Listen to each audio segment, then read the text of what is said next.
ನಮಸ್ಕಾರ ಎಲ್ಲರಿಗೂ. ಇವತ್ತು ನಾನು ಪಾಲಕ್ ರೈಸ್ ಮಾಡ್ತಾಯಿದ್ದೀನಿ. ಇದಕ್ಕೆ 4 ಪಲಾವ್ ಎಲೆ, 3 ಏಲಕ್ಕಿ, ಒಂದು 6 ಲವಂಗ, 3 ಪೀಸ್ ಚಕ್ಕೆ ತೊಗೊಂಡಿದ್ದೀನಿ, ಸ್ವಲ್ಪ ಜೀರಿಗೆ, ಕರಿಬೇವು, ಸ್ವಲ್ಪ ಹಸಿಮೆಣಸಿನ್ಕಾಯಿ ಕಟ್ ಮಾಡಿ ಇಟ್ಕೊಂಡಿದ್ದೀನಿ, 1.5 ಸ್ಪೂನಷ್ಟು ಶುಂಠಿ ಬೆಳ್ಳುಳ್ಳಿ ಪೇಸ್ಟ್ ತೊಗೊಂಡಿದ್ದೀನಿ, ಸ್ವಲ್ಪ ಕೊತ್ತಂಬರಿ ಸೊಪ್ಪನ್ನ ಕಟ್ ಮಾಡಿ ಇಟ್ಕೊಂಡಿದ್ದೀನಿ, 3 ಈರುಳ್ಳಿ ತೆಳ್ಳಗುದ್ದಕ್ಕೆ ಕಟ್ ಮಾಡ್ಕೊಂಡಿದ್ದೀನಿ. ಇಲ್ಲಿ ನಾನು 3 ಕಟ್ಟು ಪಾಲಕ್ ಸೊಪ್ಪು ತೊಗೊಂಡಿದ್ದೀನಿ. ಸ್ವಲ್ಪ ನೀರು ಹಾಕಿ ಒಂದು 5 ನಿಮಿಷ ಬೇಯಿಸಿಟ್ಕೊಂಡಿದ್ದೀನಿ. ಇದನ್ನು ಪೇಸ್ಟ್ ಮಾಡ್ಕೊತಿದ್ದೀನಿ. ಬನ್ನಿ ಇವಾಗ ಪ್ಯಾನ್ಗೆ ಎಣ್ಣೆ ಹಾಕಿ ಇದ್ರ ಜೊತೆ ನೀವು ಸ್ವಲ್ಪ ತುಪ್ಪನೂ ಹಾಕ್ಕೊಳ್ಳಿ, ಚೆನ್ನಾಗಿರುತ್ತೆ. ಇವಾಗ ನಾನು ಚಕ್ಕೆ, ಲವಂಗ, ಪಲಾವ್ ಎಲೆ, ಏಲಕ್ಕಿನ ಹಾಕ್ತಾಯಿದ್ದೀನಿ.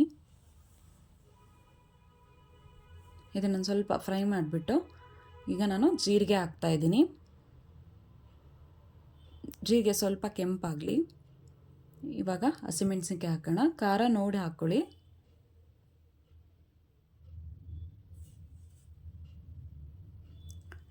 ಮಕ್ಕಳಿಗೆ ಲಂಚ್ ಬಾಕ್ಸ್ಗೆ ಕೊಟ್ಟು ಕಳಿಸ್ಬೋದು, ಚೆನ್ನಾಗಿರುತ್ತೆ, ಮಕ್ಕಳು ತಿಂತಾರೆ ಇಷ್ಟಪಟ್ಟು.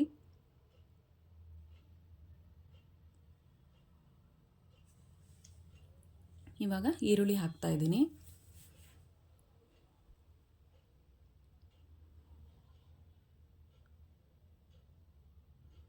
ಈರುಳ್ಳಿನ ಸ್ವಲ್ಪ ಕೆಂಪಾಗೋವರೆಗೂ ಫ್ರೈ ಮಾಡ್ಕೊಳ್ಳೋಣ.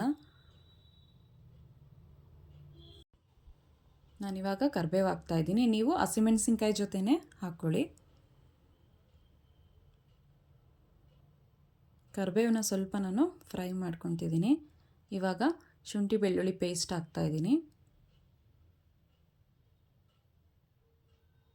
ಇದನ್ನು ಚೆನ್ನಾಗಿ ಫ್ರೈ ಮಾಡ್ಕೊಳ್ಳೋಣ. ಈಗ ಸ್ವಲ್ಪ ಅರಿಶಿನ ಪುಡಿ ಹಾಕಿ ಸ್ವಲ್ಪ ಮಿಕ್ಸ್ ಮಾಡ್ತಾಯಿದ್ದೀನಿ. ಇದು ಒಂದು 6 ಜನ ತಿನ್ಬೋದು. ರುಬ್ಬಿರೋ ಪಾಲಕ್ ಪೇಸ್ಟ್ನ ಹಾಕ್ತಾಯಿದ್ದೀನಿ. ಹಸಿ ವಾಸನೆ ಹೋಗೋವರೆಗೂ ಸ್ವಲ್ಪ ಫ್ರೈ ಮಾಡ್ಕೊಳ್ಳೋಣ ಎಣ್ಣೆಯಲ್ಲಿ.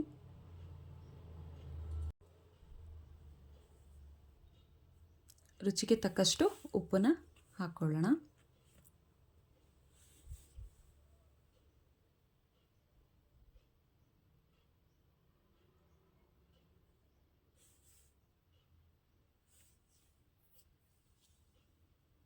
ನೋಡಿ, ಸೈಡಲ್ಲೆಲ್ಲ ಎಣ್ಣೆ ಕಾಣಿಸ್ತಿದೆ ಅಲ್ವಾ, ಈ ಥರ ಆಗಬೇಕು. ಈಗ ಕೊತ್ತಂಬರಿ ಸೊಪ್ಪು ಹಾಕ್ಕೊಳ್ಳೋಣ ಸ್ವಲ್ಪ. ಇದು ಸುಮ್ಮನೆ ಟೇಸ್ಟ್ಗೆ. ಇದು ರೆಡಿಯಾಗಿದೆ. ಈಗ ಇದನ್ನು ಸ್ವಲ್ಪನೇ ಕಲಿಸ್ಕೋಬೋದು.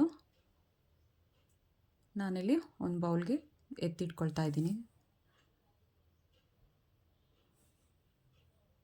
ನಾನಿಲ್ಲಿ ಸ್ವಲ್ಪ ಅನ್ನ ಹಾಕಿ ಕಲಿಸ್ಕೊತಿದ್ದೀನಿ. ಇದು ಸ್ವಲ್ಪ ಸಿಮ್ಮಲ್ಲಿ ಇಟ್ಕೊಂಡು, ಸ್ಟವ್ ಆಫ್ ಮಾಡಿಬಿಡಿ, ಸಿಮ್ಮಲ್ಲಿ ಇಟ್ಕೊಂಡು ಅನ್ನನ ಕಲಿಸ್ಕೊಳ್ಳೋಣ.